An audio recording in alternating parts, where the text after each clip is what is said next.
이 이탈리아 피렌체에 위치한 우피치 미술관에는 아주 재미있는 작품이 하나 있습니다. 여러분이 잘 아시는 레오나르도 다빈치의 작품인데, 천사가 마리아에게 나타나서 예수를 잉태하게 될 것을 알리는 수태고지를 그린 그림입니다. 다른 작가들에게서도 이 수태고지의 작품을 발견할 수 있는데, 레오나르도 다빈치의 작품이 특이한 것은 이 작품 안에 마리아의 오른팔이 부자연스럽게 길게 그려진 데 있습니다. 레오나르도 다빈치 같은 거장이 이런 실수를 할 리가 없다고 해서 20세기 중반까지도 이 작품의 진정성에 대한 논란이 많이 있었습니다. 비평가들은 이 작품이 다빈치의 작품이 아니거나 일부분만 그린 그림이라고 생각을 했습니다. 하지만 지금은 이 그림이 다빈치의 작품이 확실한 것으로 판명이 되었는데, 결정적으로 이 그림이 성당 앞 그 제단의 오른편에 전시가 되어 있었다라는 것입니다. 따라서 이 작품을 보는 사람들, 감상하는 사람들이 정면으로는 그림을 볼 수가 없고 사선으로만 그림을 볼 수 있다라는 것을 알게 되었습니다. 그러니까 이 다빈치는 이 그림을 보는 사람들의 각도를 미리 생각을 해서 작품을 만들었던 것입니다. 관객들의 각도를 고려해서 작품을 만들었던 다빈치의 마음을 엿볼 수 있다는 것은 우리에게 큰 감명을 줍니다. 다빈치는 관객들의 눈높이를 미리 생각했었습니다. 오늘은 대강절 넷째 주일입니다. 앞에 초가 이제 4개가 다 켜졌죠. 예수님의 성육신을 통해서 발견할 수 있는 4가지 주제, 여러분 기억하십니까? 소망, 평화, 기쁨, 그리고 오늘은 사랑에 대해서 생각할 차례입니다. 사실 이 사랑이라는 주제는 너무나 광범위합니다. 어쩌면 사랑에 대한 정의를 제대로 내리는 것조차 무척 힘들지 모르겠습니다. 우리는 사랑을 알고 있는 듯 하면서도 사랑이 무엇인지 정확하게 표현하기는 또 힘이 듭니다.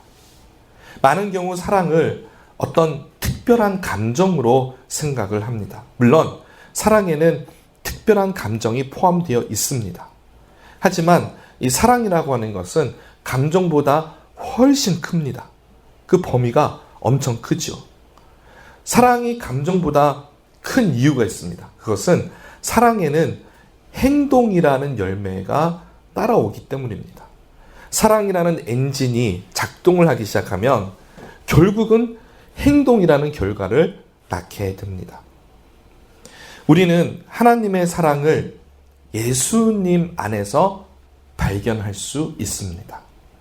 그 이유는 예수님 그분의 성육신이 인간의 눈높이에 맞춰주신 하나님의 사랑이기 때문입니다. 아담의 타락 이후로 우리 인간의 힘으로는 도저히 하나님을 알 수 없게 되었습니다. 하나님께서 먼저 우리에게 다가오지 않으시면 우리는 하나님을 알 수가 없습니다. 지금 우리가 알고 있는 하나님에 관한 모든 지식도 사실은 하나님께서 우리에게 허락해 주셨기 때문에 받게 된 것입니다. 하나님을 아는 지식을 우리가 일반적으로 신학이라고 합니다. 근데 이 신학의 시작점은 하나님의 계시입니다. 하나님이 우리에게 보여주셨기 때문에 우리가 하나님을 보게 된 것이죠. 따라서 우리는 우리가 아는 하나님에 관한 것들이 모두 하나님의 사랑이라는 것을 또한 알아야 합니다. 그 중에서도 예수 그리스도, 예수님이야말로 하나님의 사랑의 결정체입니다. 예수님을 통해서 우리는 하나님을 발견하게 되는데, 요한복음 14장 9절에서 예수님이 뭐라고 말씀하셨냐면, 나를 본 자는 아버지를 보았거늘. 그러니까 예수님을 본 사람은 곧 하나님 아버지를 보았다라고 말씀을 하고 있습니다. 그렇다면 이 예수님을 통해서 발견할 수 있는 하나님의 사랑은 무엇일까요? 전체 두 가지를 보려고 하는데요. 첫 번째, 하나님의 사랑은 우리를 영원한 멸망에서부터 구원하시기 위한 사랑입니다. 사랑에는 감정이 있습니다. 그 사랑에는 그 모든 감정과 사랑이라고 하는 동력이 우리로 하여금 행동을 하게 합니다. 따라서 그 사랑에는 어떤 목적이 있습니다. 그냥 허투루 하는 행동이 아니라는 겁니다. 하나님이 예수님을 이 땅에 보내셨을 때에는 분명한 목적이 있는데 그것은 바로 우리를 구원하시기 위함입니다. 우리가 하나님의 사랑을 나타낼 때 암송하는 요한복음 3장 16절 우리 많이 읽고 또 묵상하는 구절인데 외워볼까요? 자, 시작. 하나님이 세상을 이처럼 사랑하사 독생자를 주셨으니 이는 그를 믿는 자마다 멸망하지 않고 영생을 얻게 하려 하심이라. 아멘. 하나님의 사랑은 여기 분명하게 기록하고 있습니다. 멸망하지 않고 영생, 영원한 생명을 얻게 하는 것이 하나님의 사랑의 목적입니다. 그래서 이것이 사랑이 되는 겁니다. 오늘 본문 말씀인 요한일서 4장에서도 동일한 말씀을 우리에게 전하고 있습니다. 우리 7절과 8절 한번 펴서 보실까요? 이 부분은 제가 읽겠습니다. 사랑하는 자들아 우리가 서로 사랑하자. 사랑은 하나님께 속한 것이니 사랑하는 자마다 하나님으로부터 나서 하나님을 알고 사랑하지 아니하는 자는 하나님을 알지 못하나니 이는 하나님은 사랑이심이라. 이 7절과 8절은 하나님이 사랑이십니다 라고 하는 것을 우리에게 알려주고 있습니다. 하나님은 사랑이세요. 그리고 나서 9절에 하나님이 왜 사랑이신지를 분명하게 설명하고 있습니다. 우리 9절을 여러분 성경 펴셔서 함께 읽겠습니다. 시작. 하나님의 사랑이 우리에게 이렇게 나타난 바 되었으니 하나님이 자기의 독생자를 세상에 보내심은 그로 말미암아 우리를 살리려 하심이라. 예수님을 보낸 것이 하나님의 사랑이라고 말씀하고 있습니다. 그런데 그 이유가 뭐라고요? 우리를 살리시기 위해서 분명하게 성경은 말씀하고 있습니다. 하나님의 사랑은 예수님을 통해서 나타나는데 우리를 사랑하시기 때문에 우리를 구원하시기 위해서 예수님을 이 땅에 보내신 것입니다. 그렇다면 예수님께서 우리를 살리신 방법이 있지 않겠습니까? 그 방법이 뭘까요? 오늘 본문 10절에는 그 방법도 알려주고 있습니다. 10절을 함께 읽겠습니다. 사랑은 여기 있으니 우리가 하나님을 사랑한 것이 아니요 하나님이 우리를 사랑하사 우리 죄를 속하기 위하여 화목 제물로 그 아들을 보내셨습니다. 아멘. 여기서 우리의 구원을 잘 이해하기 위해서는 화목 제물을 이해해야 합니다. 이것이 유대인에게만 주어진 제사법이기 때문에 우리에게 잘 모르는 영역일 수 있지만 성경을 계속해서 공부하시다 보면은 이 화목 제물이 무엇인지를 이해하게 됩니다. 화목 제물이라는 것은 하나님하고 사람 사이에 이 깨어진 관계를 회복하기 위해서 희생 제물을 드리는 것을 말합니다. 거룩하신 하나님과 죄로 인해서 하나님과 원수된 인간을 대신해서 예수님께서 십자가에 죽으신 것, 이것은 자신을 화목 제물로 드린 겁니다. 성경에서 예수님을 화목 제물로 표현할 때 사용된 이 헬라어가 힐라스테리온입니다. 이 단어는 지성소 안에 언약궤를 덮고 있는 속죄소를 의미합니다. 언약궤가 있고요. 그 언약궤의 위를 덮고 있는 뚜껑, 대속죄일에 대제사장이 희생 제물에 피를 뿌려서 이스라엘의 죄를 속죄하는 바로 그곳이 속죄소입니다. 예수님의 피가 우리의 죄를 덮었다라고 하는 것은 하나님과 인간을 화목하게 하는 대속물, 어톤먼트. 그러니까 저희들을 하나님 앞으로 다시 데려갈 수 있는 그 희생 제물이 되는 것. 힐라스테리온이라는 단어에서 우리는 그 의미를 발견하게 됩니다. 따라서 예수님과 하나님 그리고 인간 이 사이에서 예수님은 궁극적으로 화목제물이 되셔서 하나님과 인간의 사이를 회복해 주시고 또 이것을 믿는 자들에게는 참 생명의 길을 열어주신 겁니다. 왜냐하면 하나님 그분이 생명이시기 때문에 그렇습니다. 여기서 제가 한 가지 질문을 드립니다. 하나님의 사랑이 예수님을 이 땅에 보내신 그 사랑의 목적이 우리를 죄와 멸망에서 구원해서 영생을 주기 위해서라는 것은 우리가 이제 알았습니다. 이 사랑의 목적이라는 건 알겠습니다. 그렇다면 왜 이 사랑이 눈높이 사랑일까요? 우리 두 번째 보기 원하는 것은 우리에게 먼저 다가오신 사랑입니다. 제가 첫 번째 나누었던 내용이 사랑의 목적에 있다면 두 번째 한번 우리가 또 생각해 봐야 할 것은 사랑의 자세에 있습니다. 사랑의 어떤 모습인 거죠. 사랑한다고 말하면서 상대방에게 먼저 다가가지 않는 것은 사랑이라고 할 수가 없습니다. 사랑하기 때문에 우리가 희생도 감내하고 어떠한 희생적인 행동을 하는 것이 사랑이라면 사랑하게 되면 사랑하는 상대방에게 다가가는 것이 무척이나 자연스러운 모습이라는 것이죠. 누군가를 사랑하게 되면 다가가게 됩니다. 가고 싶어요. 그 사람에게 관심을 보이게 됩니다. 어린아이가 있습니다. 부모님이 함께 있는데 그 너무나 귀엽고 사랑하는 우리 자녀, 눈을 맞추려면 어떻게 해야 합니까? 그 아이를 들어서 내 품에 안아서 눈높이를 맞추던지 아니면 부모님이 혹은 할아버지 할머니가 무릎을 꿇고 자세를 낮춰야 그때야 아이하고 눈높이를 맞추게 됩니다. 사랑하는 대상이 있다면 우리는 그 사람에게 지극한 관심을 쏟게 됩니다. 그리고 그 사람에게 집중하게 됩니다. 그리고 그 마음을, 사랑하는 마음을 전하게 됩니다.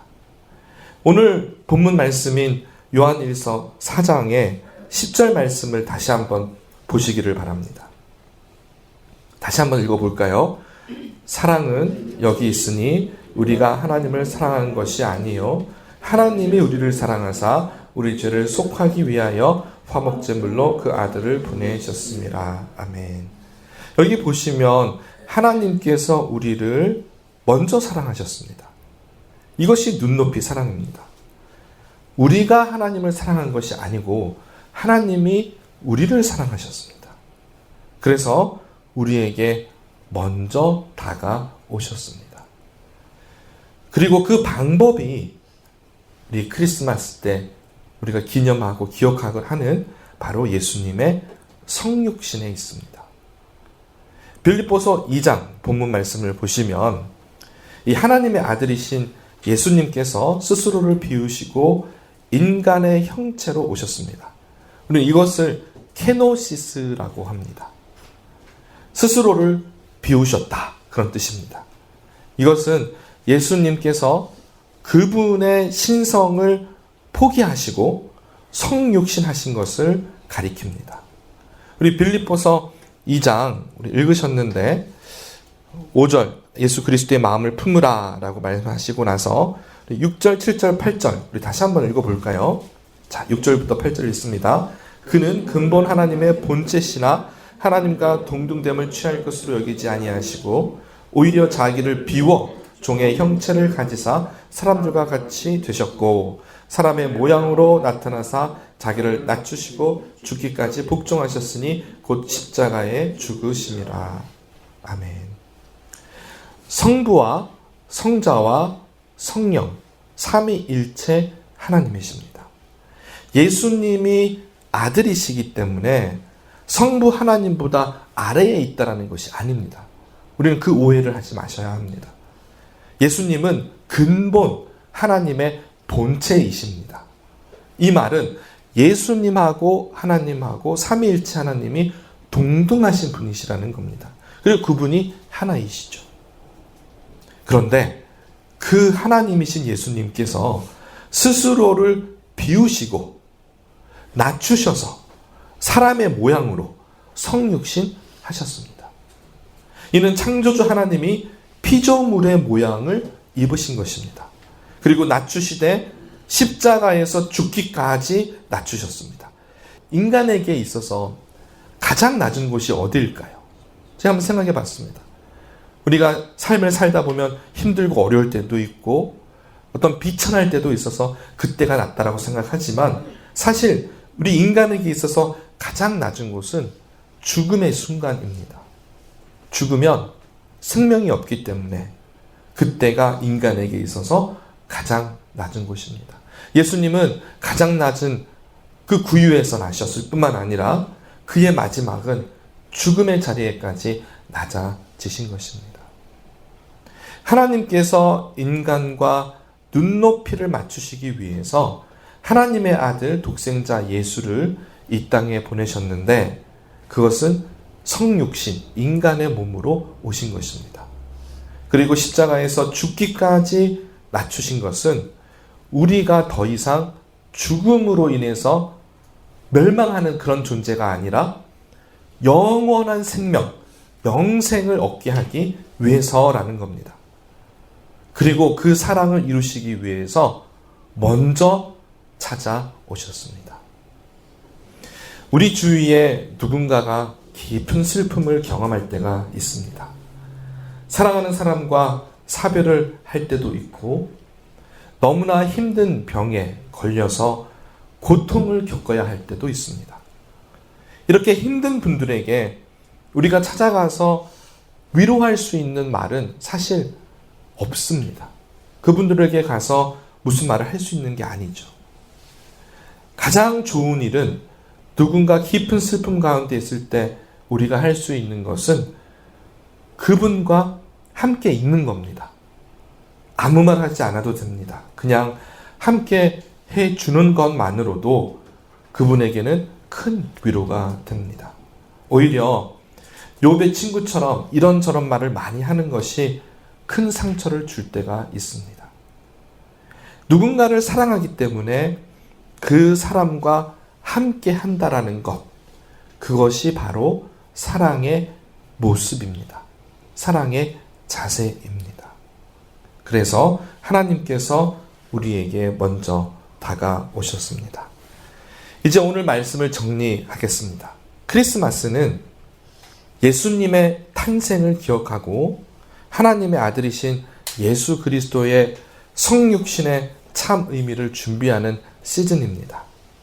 이 대강절, 우리 4주간의 대강절을 보냈는데 이제 그 의미를 보시면 소망, 평화, 기쁨, 그리고 사랑에 관해서 우리가 묵상을 했습니다. 예수님의 성육신이 왜 하나님의 궁극적인 사랑의 표현이냐, 이것을 오늘 함께 살펴보았는데 크게 두 가지로 생각을 했습니다. 첫째는 사랑의 목적에 있었고 두 번째는 사랑의 자세에 있습니다. 하나님의 사랑의 목적은 뭐죠? 우리를 살리시기 위해서, 멸망이 아닌 영생을 주시기 위한 것이 사랑의 목적이었습니다. 그래서 예수님이 오셔서 십자가에 죽으셨습니다. 근데 도저히 인간 스스로는 이거를 알 수가 없기 때문에 하나님께서 먼저 찾아오셨습니다. 그것이 바로 예수님의 성육신, 크리스마스입니다. 사랑하는 성도 여러분, 우리가 예수님을 믿고 구원을 받는다는 것은 절대로 이기적일 수가 없습니다. 나만 구원받았고 나만 천국에 갈 수 있다라고 생각하는 것은 잘못된 생각입니다. 여기는 아무도 그런 분이 없으리라 생각합니다. 우리가 구원을 받았다라는 것은 내가 죽어서 천국 간다라는 의미보다 더 큰 의미가 있습니다. 그것은 하나님의 사랑을 경험했다라는 겁니다. 하나님의 사랑은 그냥 보통 사랑이 아닙니다. 하나님의 사랑은 우리를 구원하시기 위해서 독생하신 아들 예수 그리스도를 이 땅에 보내주신, 그리고 십자가에 내어주신 사랑입니다. 그리고 우리를 먼저 사랑하시되 우리에게 다가오셨고, 그의 신적인 위치, 예수 그리스도가 하나님 아버지와 동등된 위치를 버리고 이 땅에 오시되 십자가에 죽으시기까지 낮아지신 그 자리입니다.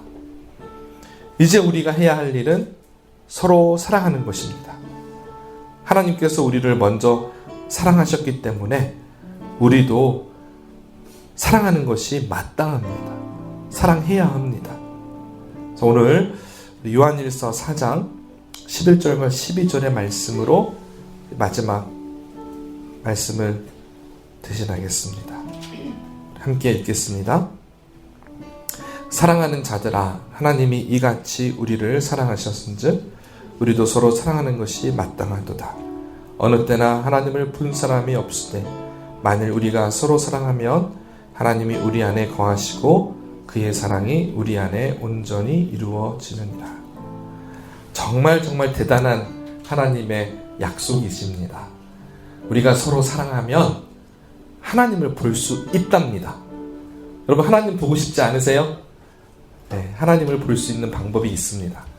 우리가 서로 사랑하면 하나님이 우리 안에 그분의 사랑을 완성해 주시겠다 하셨습니다. 그래서 이러한 하나님의 사랑으로 가득 찬 연말 우리 크리스마스 시즌이 되시기를 주님의 이름으로 축원드립니다. 함께 기도하겠습니다.